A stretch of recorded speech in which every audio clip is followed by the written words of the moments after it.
Well, turning to Europe, where negotiations are underway in Vienna between Iran, the U.S., and the original countries signing onto the first nuclear agreement in 2015. Israeli leaders fear a new deal could be even worse than the first. Israeli Prime Minister Naftali Bennett challenged world leaders to not give in to what he calls Iran's nuclear blackmail.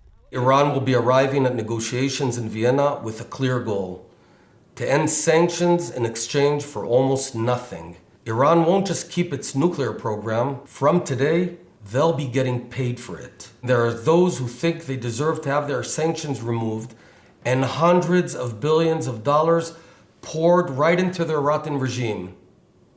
They're wrong. Iranian negotiators came to Vienna with a demand for America.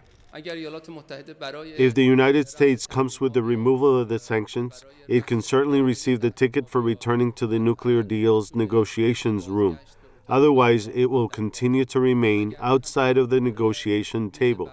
The White House says the goal is a return to the 2015 agreement. Our objective has not changed. It remains a mutual return to full compliance with the JCPOA. This is the best available option to restrict Iran's nuclear program and provide a platform to address Iran's destabilizing conduct. The question for some is whether Iran will try to exploit the U.S., weakened in many eyes by the disastrous Afghanistan pullout. A number of Republican congressmen and women sent a letter to President Biden and warned re-entering the JCPOA would give Iran's regime access to approximately $90 billion in assets held abroad. That could fund terror groups across the Middle East, including Hezbollah in Lebanon, Hamas in Gaza, and the Houthis in Yemen. In 2018, the Trump administration got out of the agreement and imposed severe economic sanctions, crippling Iran's economy. Former Israeli ambassador to the UN, Danny Danon, tells CBN News lifting those sanctions will bolster Iran's influence in the region. It will bring instability and chaos into our region.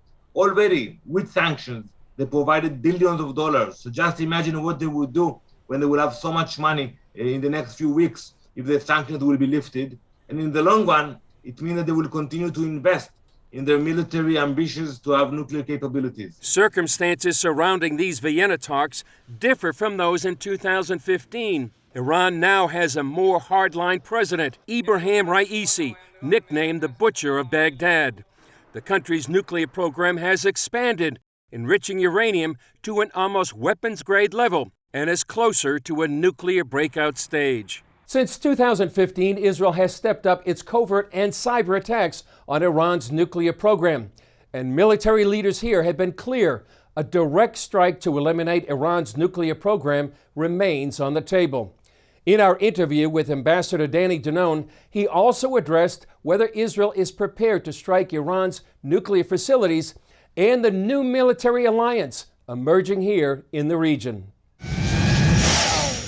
One thing that's been discussed, at least in my circle, has been the Begin Doctrine, which means that Israel will not allow one of its neighbors to get a weapons of mass destruction. They've destroyed the Iraqi nuclear reactor in 1981, the Syrian reactor in 2007.